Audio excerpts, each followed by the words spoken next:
Hi everyone, and welcome back to From Scratch with Love. Today we're going to be doing something pretty cool and unique. We're going to be doing gluten-free beef Wellington and chocolate lava cakes. I'm getting a lot of requests for stuff like this, so today I'm going to show you how to do it. Stick around, you're going to love it.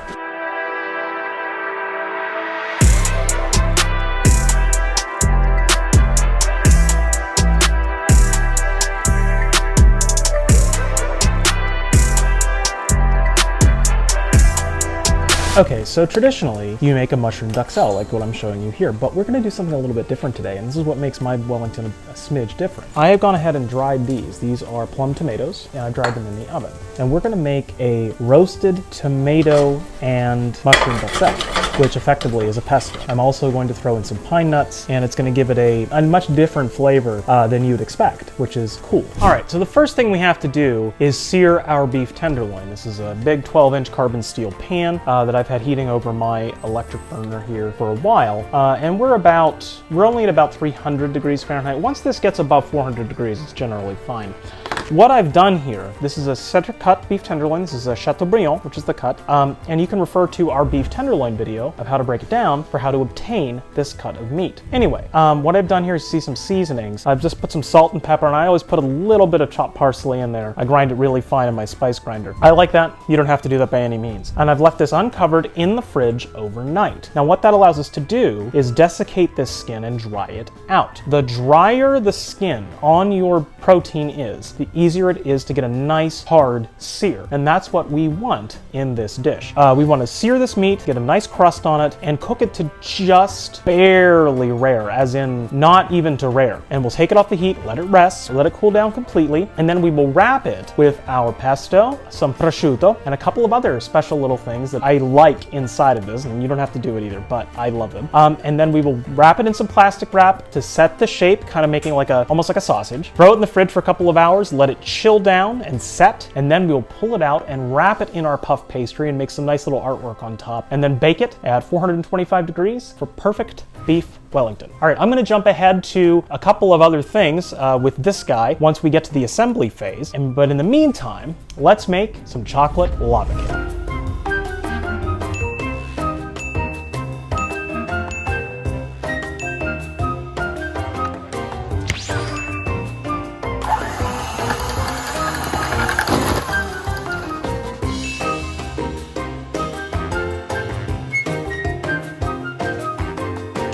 All right, so you can see the little wisps of smoke coming out here. That is what we want, and that's how we know it's hot enough. Now, I have an infrared gun, obviously, but when you see the wisps of smoke on your carbon steel pan or cast iron pan, that's when it's hot. So you get a good hard sear in this. This is olive oil, like I always use. Filtered, extra virgin, relatively high smoke point. So in here, you're gonna see this oil, and it looks like a lot of oil. It's about a tablespoon and a half, it's really not that much. Always good to use tongs.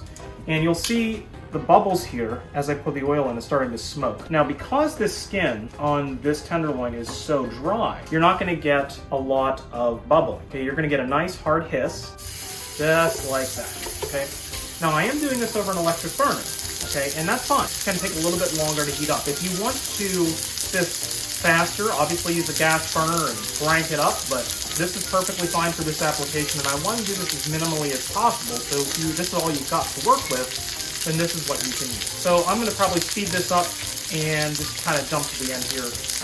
I'll see you soon. This is about all the further we want to go here. You see it's not totally dark brown, but it's nice and crispy. If you go much further than this, you're going to end up with overcooked meat when you bake it. So what we want to do, I'd say another minute. It's been about 11 minutes.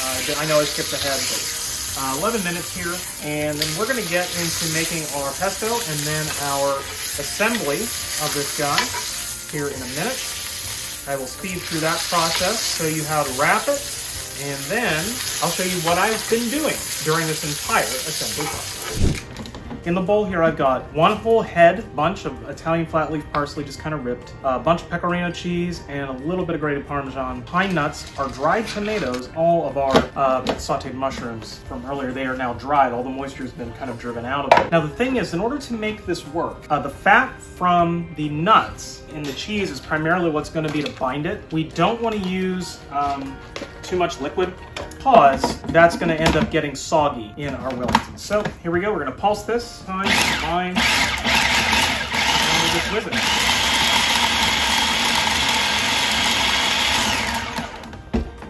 All right, so we got our paste there. Now that we want it just a smidge wetter than this, so I made this. This is roasted tomato paste. All right, so what this is the same way we dried the tomatoes, 175-degree oven for 3 hours. This, I take the same tomatoes, but I roast them with a little olive oil, 300 degrees, for about an hour and a half, and they get blistered and dried out. Then what I do is put them in a pan with a little bit white wine and reduce it until it forms a paste like this, and then I just go ahead and mash it up. All right, so we're gonna take our spoon here now, and this is, notice, this is very strong stuff, so we don't need a ton of it, just a little bit.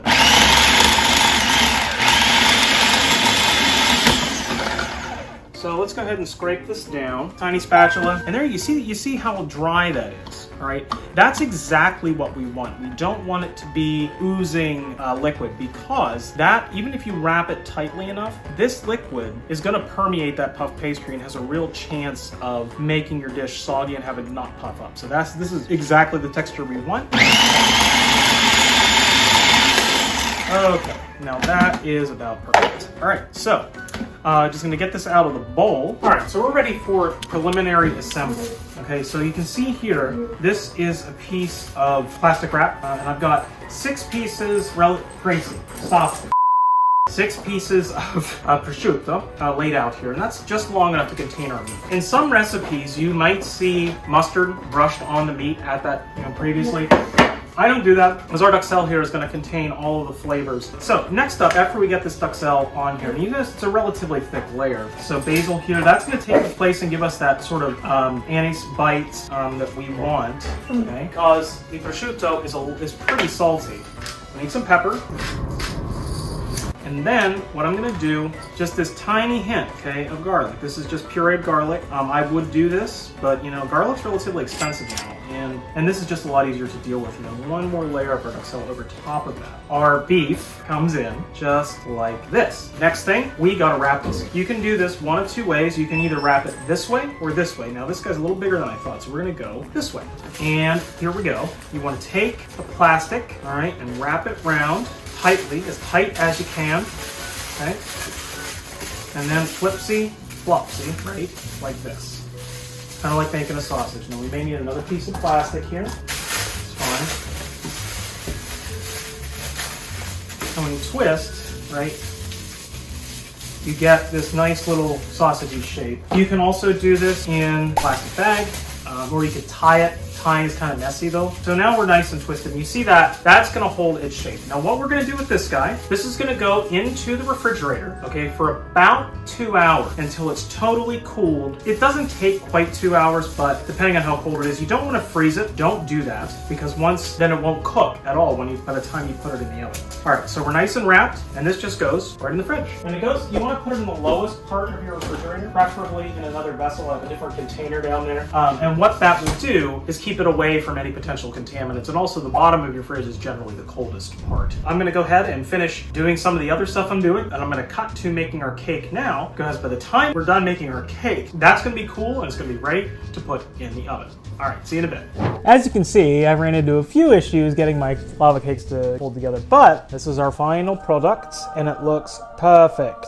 Right, so anyway. So next up is gonna be our Wellington. It's been in the fridge now for exactly 2 hours, and that's gonna be just fine. So how we're gonna finish this up, our Wellington, and yes, for everybody in the comments saying, this is all done in the same day. So just like with any puff pastry, it's really difficult to deal with. Any puff pastry, you kind of have to make sure it's frozen and keep it cold. Otherwise, the butter will melt on you and it will fall apart. This is a gluten-free puff pastry. It's brown rice flour, white rice flour, cornstarch, some tapioca, a couple of other things, and a ton of butter. So this has been in the freezer, and what I'm gonna do is, and it's wrapped in parchment, I'm just gonna leave this out to get to room temp so we can work with it and roll it flat. And this is our beef Wellington. And now, remember what I said before about not freezing this? Well, I'm gonna pop this in the freezer for about 5 minutes while this comes up to temp. And the reason I'm doing that, we need the beef to be firm when we put it into the puff pastry, but not colder than about 36 degrees Fahrenheit. it's been in the fridge for, like I said, 2 hours, and it's about 40 in the middle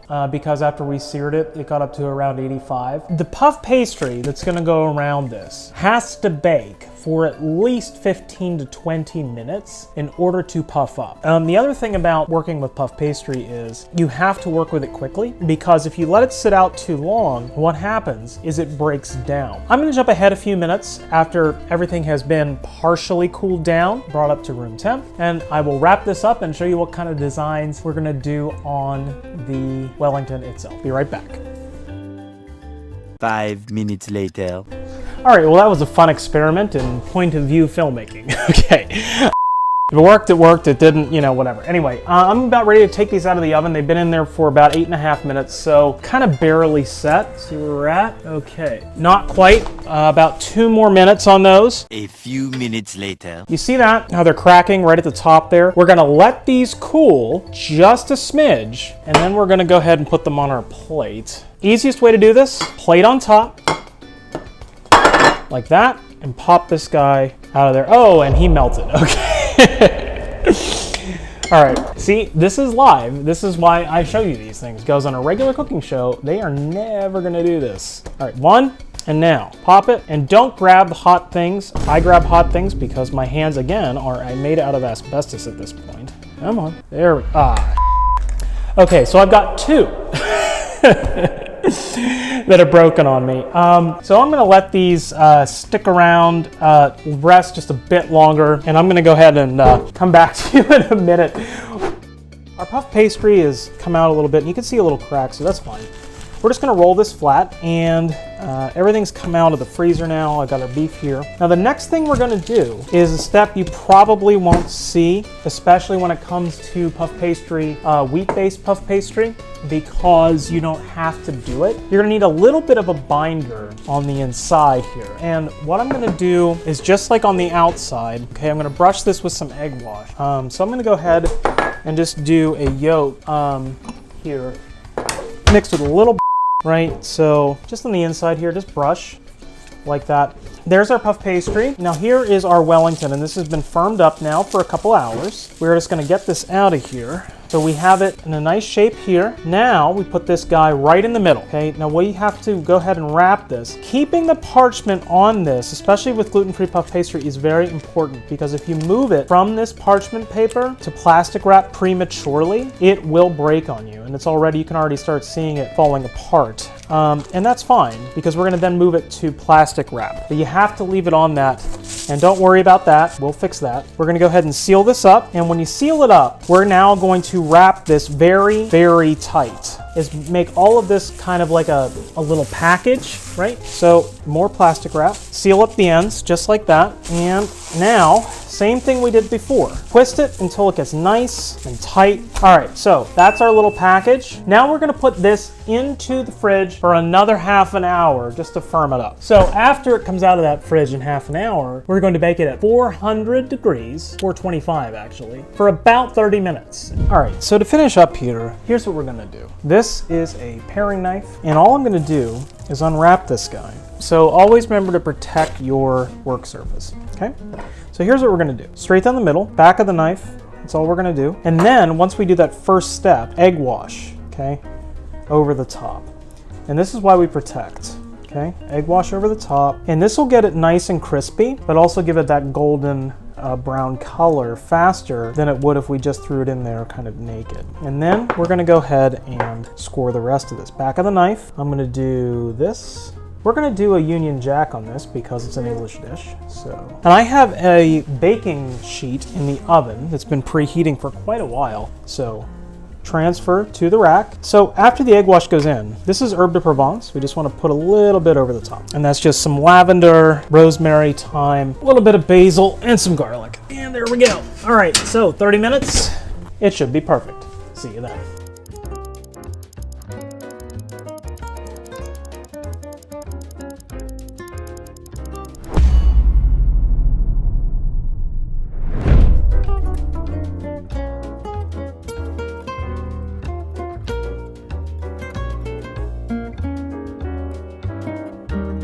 All right, guys, thank you so much for joining me. I know this has been a little bit of a different of an episode. This meal does take quite a while. Anyway, if you take your time, this is delicious. All told, I'd say this took me about 3.5 hours. And the thing is, Gracie, you're ruining a take. And yes, I'm gonna leave this in here. This took about 3.5 hours.